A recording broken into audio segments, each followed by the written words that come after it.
Humans all too regularly impede nature. We cause harm to many different ecosystems and their inhabitants without even realizing our own impact. Some animals become endangered because of human negligence. Here at Plymouth State University, as part of a multi-cluster effort to bring awareness to these endangered animals, comes Vanishing Act. Vanishing Act is an exhibit, but more than just that, it consists of a dance performance, artwork, as well as research displays.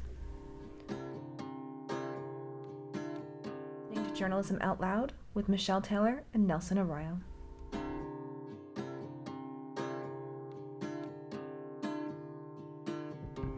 Many students of PSU are taking part in this project, some through their environmental science classes, and others through dance. On our side, the dancer side, we are doing a performance to Carnival of the Animals, which is a musical piece. It is to raise awareness about endangered species and animals. Speaking is Elizabeth Morissette, a student dancer who's taking part in this project. It's a challenging piece. There's a lot of quick changes, a lot of technical movements, and incorporating the animals, how the different perspectives and the different personalities, I guess, you have to take on, as well as collaborating with the other students in the course and in the dance class in the best way we can create the Carnival of the Animals with the different pieces inside the piece. So I'm the third leg of the team, and I used my collaboration with students in the contemporary dance ensemble to create a piece of art that I guess would explore the project or explore some of the themes that have come out through the research of students in both Professor Villamagna and Professor Ricci's classes. And that is Amanda Whitworth, who was the choreographer who designed movements for Vanishing Act. My favorite part is seeing it all come together. With every collaboration, it feels like it's not working, and then finally something clicks. You have that aha, and it comes together, and you're so happy that you did it. One of the things that I started thinking about when making the piece was some of our struggles as the human race, or the struggles of humanity, empathy, things like politics. I looked at things, information and readings on joy, on academia, and a lot of that information inspired me to think about if humans react to certain situations based on their experiences, how would they do that as animals? Which is sort of a bizarre take on the project. But so as an audience member, you have a couple choices. You can choose to view the piece just as it is on stage. You can choose to view the piece in connection to the information and art you see in the lobby. So it offers a bunch of different touch points, from the obvious to the bizarre.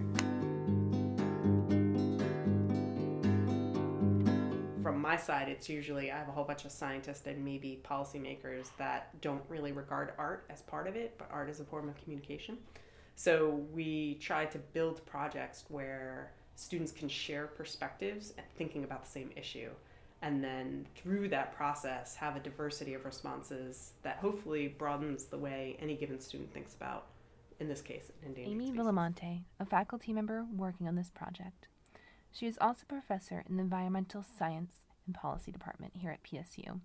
The inspiration came from a project I did years ago, a class I used to teach called Adaptive Management, and that's essentially where you have to identify what species or ecosystem is at threat, and you create a threats chain, which is what you guys did in class, and the idea is to map out the entire process of threat development, going all the way back to humans in one way, so that you can identify places where you can intervene for conservation.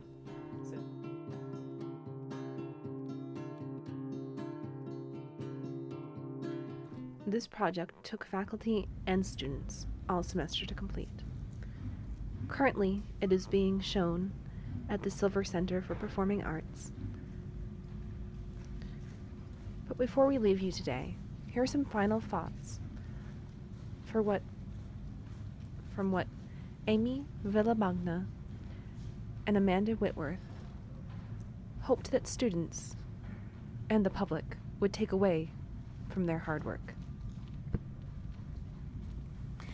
I think the biggest thing that I want the audience to take away from the project would be the understanding that you can engage in art from many avenues, and that some of the ones you may have not thought about might be the ones that drive you to look deeper. So for example, someone who's a biologist who is so very interested in the habitat and ecosystems of where endangered species live may find that they can connect deeper with the meaning by coming to see a dance concert. So there is a way to engage with every piece of this at every different angle, no matter.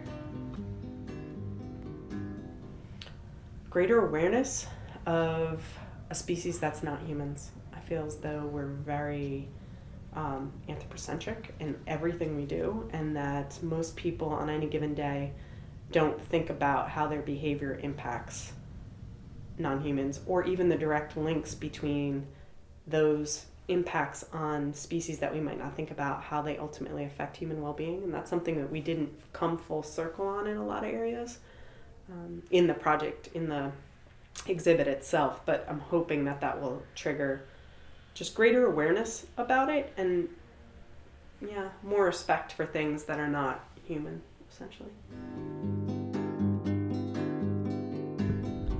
Whether it's respecting the environment, endangered species, or student artwork, enjoyed listening.